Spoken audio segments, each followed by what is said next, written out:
for some students, and some students, it doesn't matter, but I think some students just don't even look into it because they think they can't afford it. And so we always try to tell students, like, look at the USEC book, but don't get overwhelmed. We see the cost because it's more than the Boise State tuition, but there are more scholarships. We have exchanges, and so let us help you find something. If this is something you really want to do, don't let money be the reason. Well, I have to say, from my own experience, when I talk to people about it, particularly with the Saarbrücken program, which is a direct exchange, I tell them, really, it costs me the same amount of money to live in Germany as it would have at home, because you see the upfront cost, which is, I don't know, $10,000 or so, but I would have needed that at home, over the course of time. I wouldn't have had to earn it all at once, but I do need it.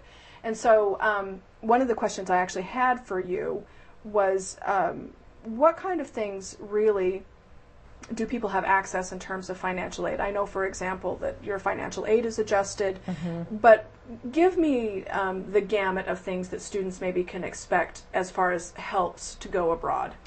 There's the federal aid, federal financial aid. Then there are they can use any of their university scholarships. There's like one or two that you can't use abroad, but any of those, that money goes to the student, and then the student can, it'll cover their Boise State bill, or it'll cover their USEC bill, or whatever.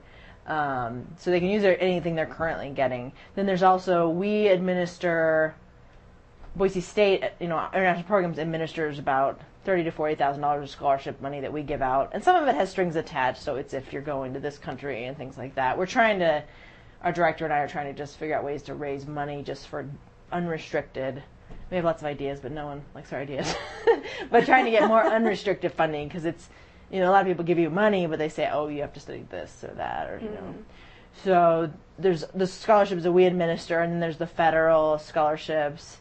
There's Gilman, there's DAD, and we have a lot of those on our website. There's money for, some of it is country specific, but the Gilman is probably the biggest that's really not, it's fairly unrestricted. I mean, they're encouraged, they want to encourage outside of Western Europe, but you got one in. I went to the heart of Europe, as a matter of fact. Of Europe, and you still got one. So I still got one, surprisingly. So there's federal, there's private scholarships, things that they're getting from outside. Even like a Target scholarship, you could use that to go abroad and things like that. No, I will go back to the financial aid, but I think that this is important, and this is one of the things I talked with Wolfgang about, and I think it's important to revisit. When a student is getting ready to go abroad, really, what is a good time frame for them to start looking at this? Because I think that part of the thing is that it's overwhelming. Oh, I have to come up with all this money, and I'm going to put my stuff in storage, or whatever it is. So what would you recommend? I mean, junior year is still good for most people. It's really whenever it works for you. I mean, engineers, we really need to send them second semester sophomore year, because that's when it fits into their schedule. Education, nursing, we tend to send them in the summer, so it's not as long, it's not a year. They just have so many requirements, it's just easier to do a summer program. And we've got some interesting, like Spanish for healthcare workers, we've got lots of some interesting summer options.